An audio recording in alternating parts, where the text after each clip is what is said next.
दोस्तों नमस्कार, आप देख रहे हैं द दस्तक 24। भारत में सांसों के लिए तरसते मरीज। जी हां दोस्तों, खबरों की माने तो सांसों की जरूरत पर सियासत भी देश में जमकर हो रही है।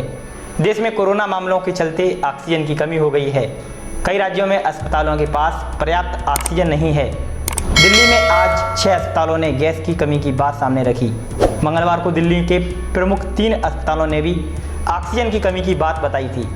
दूसरी ओर नासिक में एक अस्पताल के बाहर एक ऑक्सीजन सिलेंडर के टैंकर लीक हो जाने के कारण कई लोगों की जानें चली गईं। यहाँ पर खबर के मुताबिक सप्लाई रुक गई और 24 लोग अपनी जान गंवा बैठे। ऐसे में ऑक्सीजन को लेकर सियासत भी खूब गर्म हो रही है। कई राज्य सरकारें एक दूसरे पर आरोप लगा रही हैं। देश के नेता आपस में आरोप प्रत्यारोप लगा रहे हैं। कोविड-19 से जंग लड़ रहे मरीजों के लिए यह समय बेहद खतरनाक है। सवाल उठता है कि सरकार में बैठे लोग क्या इस दिन का इंतजार कर रहे थे कि लोग हॉस्पिटल में काल के गाल में समाएं? क्यों नहीं हम रिसर्च एंड डेवलपमेंट पर अधिक बजट खर्च करते हैं?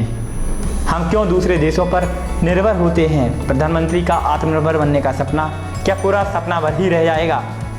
आखिर उनके कार्यकाल को 7 वर्ष होने वाले हैं। कब तक कांग्रेस या पिछली सरकारों को कोसते रहेंगे कि देश में पिछड़ने के लिए पूर्वकालीन सरकारें ही जिम्मेदार हैं? सूत्रों की माने तो ऑक्सीजन स्तर में लगातार उतार चढ़ाव के कारण ही कोरोना पॉजिटिव कई मरीजों को अस्पताल में दाखिल करना पड़ रहा है।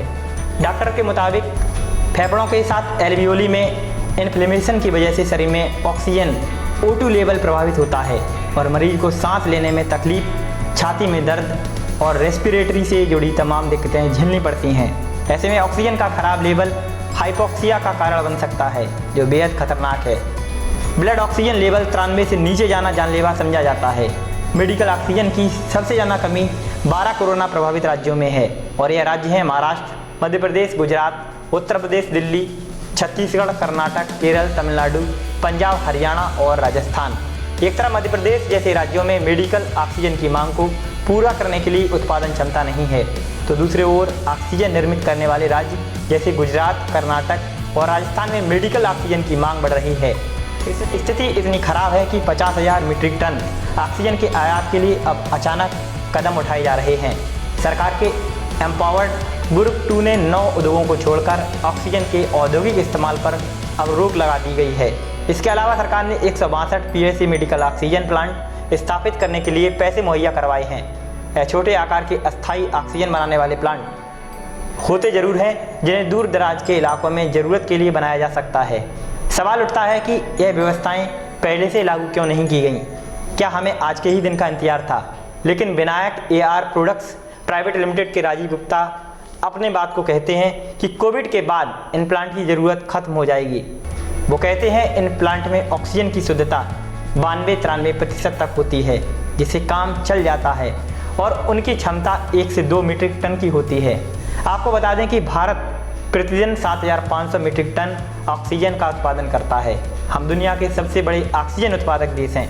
ऑक्सीजन की कमी इसलिए हो रही है क्योंकि सरकार इसको ट्रांसपोर्ट कराने के पर्याप्त साधन नहीं बना पाई है। सरकार फेल हो गई है। जब पता था कि कोरोना की दूसरी लहर आनी तय है तो इसकी व्यवस्था क्यों नहीं की गई? पर्याप्त समय था सरकार के पास। दिल्ली हाईकोर्ट का मामला आपको बताते हैं।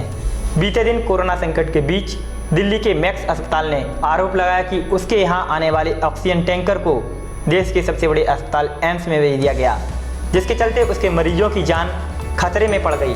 ऑक्सीजन की कमी के मामले को लेकर मैक्स अस्पताल ने दिल्ली हाईकोर्ट का रुख किया और तुरंत कार्रवाई की मांग भी की।